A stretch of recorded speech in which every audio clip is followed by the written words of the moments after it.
We heard gunshots in the school. They came carrying children. We saw them leaving. They put the children at the front and at the back of motorcycles, and then they left. And Nigerian President Bola Tinubu has declared a nationwide security emergency in response. He wants 20,000 more police officers to be hired to fight the surge in mass kidnappings for ransom. Have gunmen turned abductions into a lucrative business? And who are they? And what can be done to stop them?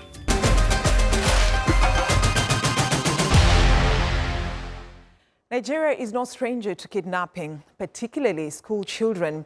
The kidnapping of the Chibok girls in 2014 made headlines around the world. For many years, gunmen have attacked villages, schools, mosques, and churches.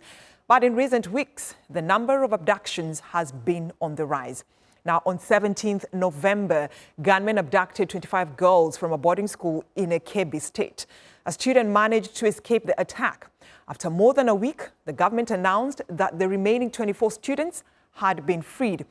4 days later, more than 300 students and 12 teachers were abducted from Niger State in one of the biggest mass kidnappings in Nigeria's history, when gunmen attacked a Catholic church.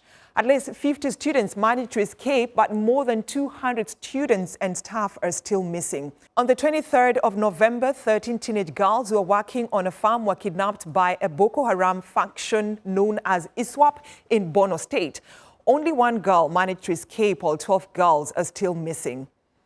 A day later, 11 people and several children were kidnapped from Kwara State after gunmen stormed the Isapa community. The incident happened just hours after 38 people were abducted during a church service were released from the same state. Now, Nigerian President Bola Tinubu wants the number of police tackling kidnapping to be raised to 50,000.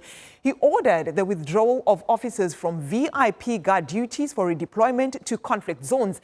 In this year's budget, the government is planning to allocate nearly $4 billion for defense and security. But many think this is too little, too late. The government is not doing anything, not even enough, not doing anything to me. Because I don't know why a government in Nigeria as a whole like this, with all the manpower that we have, we are lacking securities for our children. How can, within 3-4 days, children have been abducted for over 500 people, over 500 people? No, government is not doing anything about it. I was sad. I felt betrayed. I felt like our governments are not doing the right thing. I feel like they are not taking us important. We don't mean substantial things to them, you know. I just feel so bad, because this is like history repeating itself. We've had the Chibok girls kidnapped over a while, and we knew what we went through as a whole nation to bring them back home and all of that. So seeing history repeat itself is so disappointing, you know. Now, official statistics show that there were more than 2.2 million kidnappings across Nigeria between May 2023 and April last year. About 65% of families reportedly paid ransoms demanded by the abductors. And kidnappers demanded about 48 billion naira. That's $31 million in the 12 months between July last year and June this year. That's according to estimates by SBM Intelligence, our security advisory firm.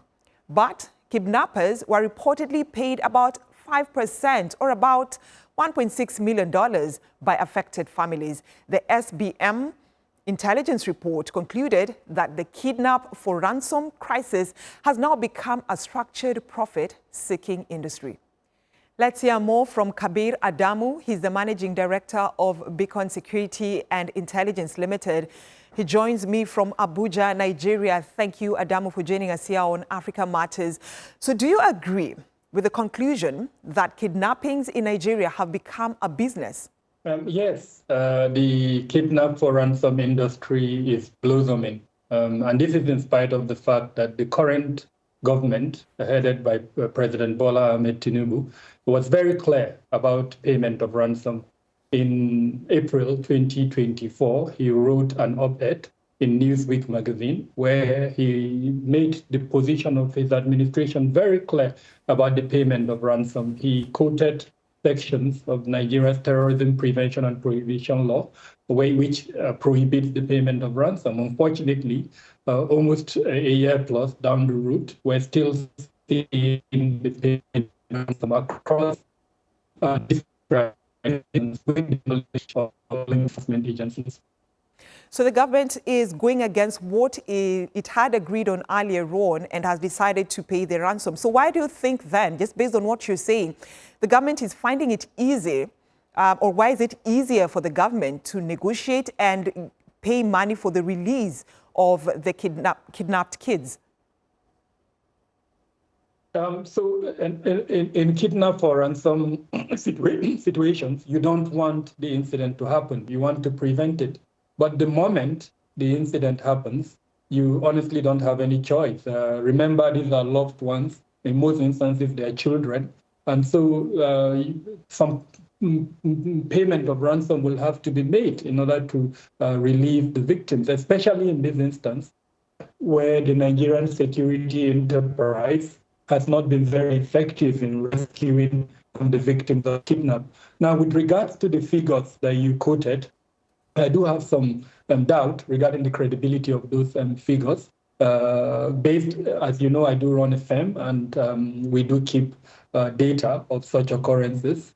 What we know, for instance, in 2025, between January and October, at the end of October, about 7,000 persons have been affected in the kidnap for ransom industry. So some of the numbers that we've had are a bit questionable, but suffice to say that there is an industry. The industry is vibrant, and unfortunately, millions of naira and sometimes in dollars are paid as ransom. All right. And you know, Adamu, just going back on those figures that you're talking about, we were using the figures that was released, that was as of, May last year, 2023 to April last year, 2024. But it's also good that you've given us the latest figures of what you're talking about.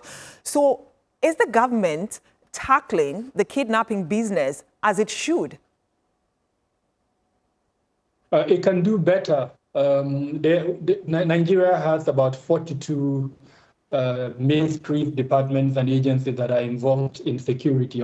Unfortunately, part of it is that they are not working together in unison.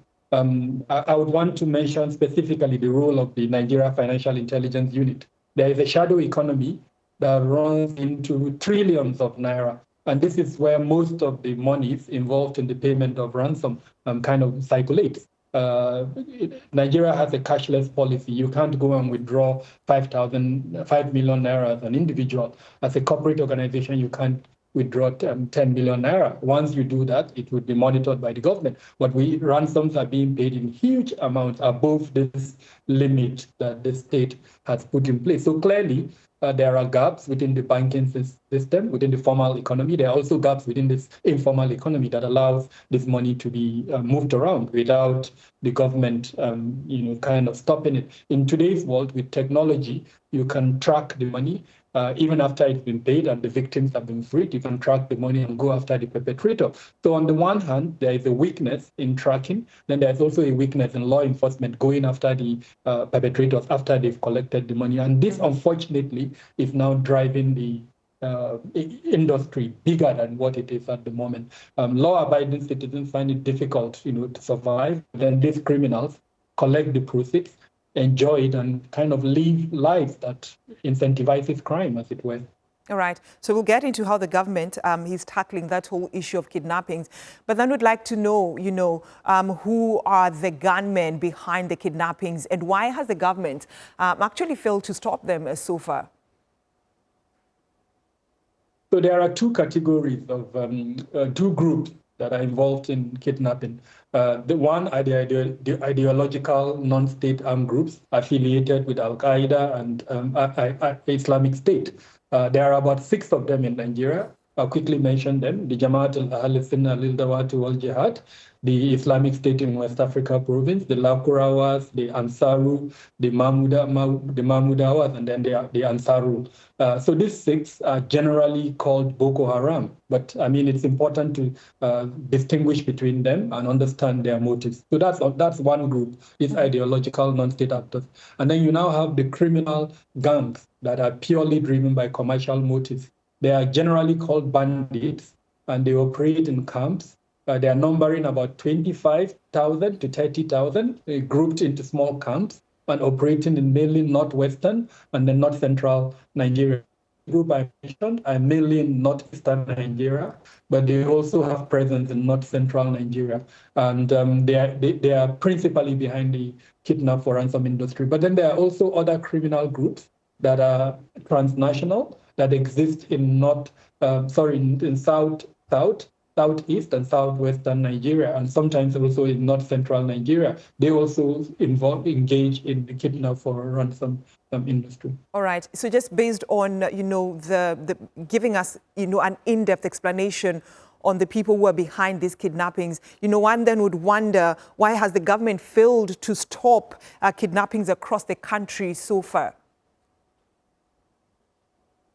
Okay, on the one hand, there is complicity, and I say this with all sense of responsibility. There are corrupt individuals within the law enforcement agencies that are complicit, unfortunately, in allowing some of the rings to survive. And I don't mean, for instance, that the institution is involved. No, it's corrupt individuals who are aware of what is going on, but then unfortunately allow it to continue. On the other hand, you also have influential individuals within the government who inadvertently, by their actions, allow this to happen. So a good example is the payment of ransom. We've seen instances in the past where committees are set up to free victims, and then monies are exchanged in that regard, and that in the long run encourages the continuation of the kidnap for ransom industry. But I don't think, as a policy, the government is actively encouraging the kidnap for ransom. It's rather a lack of understanding of the various elements that allow the industry to prosper, and then sometimes even the political expedience that would ensure and encourage the government to go after the perpetrators and the sponsors of the groups that are behind the kidnap for ransom industry. But having said that, there is a lot in terms of the structure that the government has put in place to prevent the kidnap for ransom industry. The police is there. There is also the cybercrime unit that has been created in both the intelligence community as well as within the police. The military is also doing its part. So those structures are there. But then the reality, unfortunately, is that those structures are not succeeding, in very clear and very good ways to prevent the kidnap for ransom industry from blossoming. All right, and it's good you've answered what I'd wanted to ask you in terms of what the Nigerian government, President Tinubu's administration, can do to curb kidnappings. But then, I'd just like to pick your mind on this. What is the impact of, kidnappings on the civilians and the country as a whole? Oh my God, it's huge. I did mention that this year alone, between January 1st of January and 31st October, we recorded almost about 7,000 incidents of kidnap. Now, these are families, sometimes, the breadwinners of the families. So livelihoods are destroyed. And then when it comes to the payment of ransom, most times the victims of this kidnap for ransom are rural dwellers, very poor, people. And so for them to pay this ransom, they have to sell everything they own, and then once they do, they become, poorer. Their livelihoods are destroyed. Their access to even the livelihood is destroyed, because after the kidnap for ransom incident, if they are farmers, they're not likely to go back to those farms, and that means their livelihood has been destroyed. So on the one hand, you have this poverty issue growing, And then you also have livelihoods that are being destroyed, which also adds to the poverty, but then more importantly, leads to dependency. So you now have in the IDP camps, that's internally displaced person camps, that are huge. The number provided is almost about 7 million across the entire country. There are formal internally displaced camps, and then there are informal ones. If you add all together, it's almost getting to almost about 7 million across the country, unfortunately. And then, of course, the last one is, I would say, the emotional and psychological consequence. A lot of the victims are living with those consequences without any form of psychosocial support. And some of them, unfortunately, would also have to start depending on some form of substances to survive because of the trauma they've been exposed to. All right, Kabir Adamu, thank you so much for your time here on Africa Matters. He's the Managing Director of Beacon Security and Intelligence. Still to come here on Africa Matters. Among Macharia in Naivasha, where families displaced by the April floods are bracing for another season of uncertainties as the rain returns. I am Lamek Masina reporting from Kayimvi village in Malawi, where a group of young volunteers are providing free physiotherapy to children with disabilities.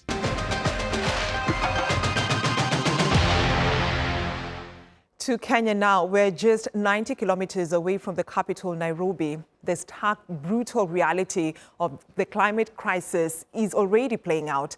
It's said to be one of the issues discussed at the United Nations Environment Assembly on December 8th.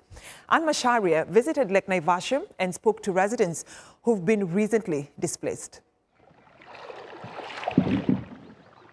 This is not the shoreline. It was someone's frontier, someone's living room, someone's street.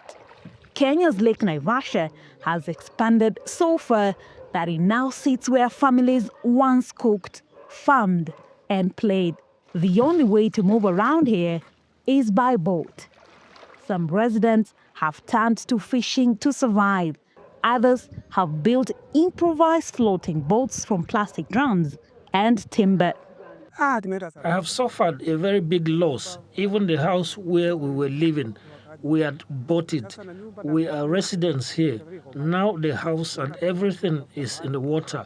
That's why you see us trying to look for a place where we can get help. Environmental experts say the flooding is not just a natural occurrence. It is also as a result of years of misplaced development. Some of the people really purchased the land unknowingly that this land was a riparian area. As you see, you can see electric posts, you can see malam load. That means that this area was so convincing to the people that this area is genuine area. Authorities estimate that more than 4,000 people have been displaced by the flooding in Naivasha since October this year. Many have left everything behind. Others are sheltering in temporary camps or on higher ground nearby. This crisis will form part of the discussions at the UN Environmental Assembly, UNEA 7th, set to begin in Nairobi in a few weeks. Leaders will debate stronger climate adaptation measures, loss and damage financing, and the protection of vulnerable ecosystems like Lake Naivasha. Wealthy nations pledged $789 million to the Loss and Damage Fund, but they've only paid less than half the amount. We want renewed commitment in terms of renewed transmission of more funds from the high polluting countries into that particular fund. The situation in East Africa is a preview of the climate battles ahead. Urgent, costly, and unavoidable. As communities across Kenya and the Horn of Africa are facing a changing climate, many are calling not just for aid, but for accountability and long-term solutions. Anne Macharia, Africa Matters, Naivasha, Kenya. Also looking for solutions are Malawian mothers in the capital, Lilongwe. They've joined up with a group of volunteers to help them transform lives through our rehabilitation program. They provide free physiotherapy to children living with cerebral palsy and autism in remote communities. Now, this initiative is proving to be a lifeline, but as Lamek Masima reports, the program faces significant challenges. It's Tuesday afternoon and mothers from Kayimvi village gather here for one reason only, to make sure their children receive free physiotherapy and rehabilitation. For many of them, it is making a huge difference.